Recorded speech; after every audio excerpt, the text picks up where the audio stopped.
Berhati-hatilah melangkah PDI Perjuangan dan relawan Ganjar. PDI Perjuangan terus digoyang. Berbagai isu dilontarkan untuk melemahkan partai penguasa ini. Mulai dari isu perpecahan hingga isu soal Presiden Jokowi yang akan menjadi ketua umum PDI Perjuangan.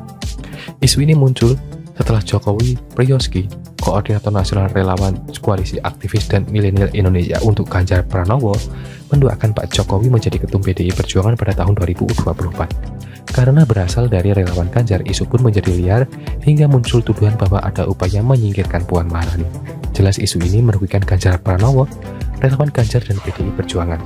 Mereka seolah-olah diadu untuk saja Ganjar Pranowo menanggapinya dengan keras dan meminta relawan tidak ikut campur urusan partai politik. Gak boleh semua harus tertib, PDI Perjuangan punya aturan sendiri soal itu. Jadi sebaiknya relawan tidak mencampuri urusan yang ada di partai, bersinergi saja dan sabar. Wong semua parpol baru berdialog dan berdiskusi, kata Ganjar. Reaksi keras Ganjar ini membuat Joko Priyoksi meminta maaf. Dia mengatakan bahwa tidak ada niat untuk memperkeruh suasana. Dia tidak ingin mengadu domba siapapun. Jadi saya tidak ingin memperkeruh suasana sebab banyak yang salah tafsir. Dalam bahasa saya mendoakan bukan mendorong atau masuk ke area internal partai. Jadi saya minta maaf bila akhirnya doa tersebut menimbulkan persepsi salah tafsir dan kecurigaan, ujar Joko. Apakah masa selesai dengan permintaan maaf tersebut? Bisa jadi selesai antara PDI Perjuangan, Ganjar, dan relawan. Hanya saja, saya tidak yakin bahwa isu ini akan berhenti begitu saja. Bisa jadi kelompok oposisi akan terus menggunakannya sebagai amunisi untuk menyerang PDI Perjuangan dan Ganjar Pranowo. Karena itulah peristiwa ini harus menjadi peringatan bagi PDI Perjuangan dan relawan Ganjar. Jika tidak hati-hati, keduanya justru akan saling menggerogoti dan melemahkan. Sudah bukan rahasia bahwa relawan Ganjar ingin agar PDI Perjuangan segera mengumumkan Ganjar sebagai calon presiden. PDI Perjuangan sendiri terus bersikukuh bahwa mekanisme partai sedang berjalan. Jika pertengahan tahun ini biarkan, maka hasilnya bisa menjadi bumerang bagi PDI Perjuangan maupun relawan Ganjar. Keduanya bisa mengalami kerugian besar. Kalau PDI Perjuangan tidak mencalonkan Ganjar, potensi kehilangan suara sangat besar.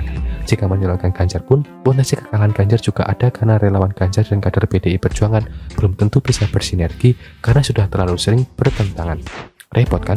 Yang paling diuntungkan tentu saja pihak oposisi jika hal itu sampai terjadi. Mereka dengan calon presidennya akan mendapat angin segar untuk menjadi penguasa di negeri ini. PDI Perjuangan dan relawan Ganjar tentu tidak ingin hal itu terjadi. Karena itulah, hati-hati dalam melangkah, jangan beri kesempatan kelompok sebelum mengambil keuntungan. Pura-pura begitu.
Berhati-hatilah melangkah PDI Perjuangan dan relawan Ganjar.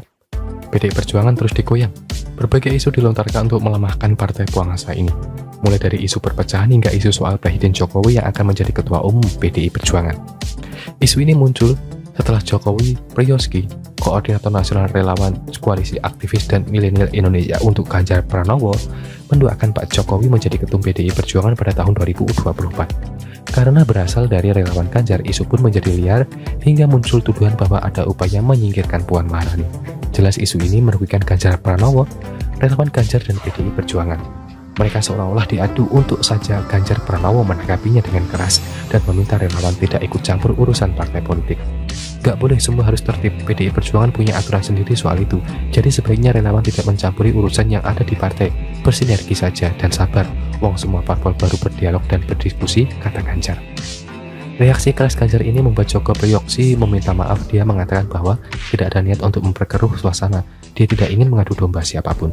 Jadi saya tidak ingin memperkeruh suasana sebab banyak yang salah tafsir. Dalam bahasa saya mendoakan bukan mendorong atau masuk ke area internal partai. Jadi saya minta maaf bila akhirnya doa tersebut menimbulkan persepsi salah tafsir dan kecurigaan, ujar Joko.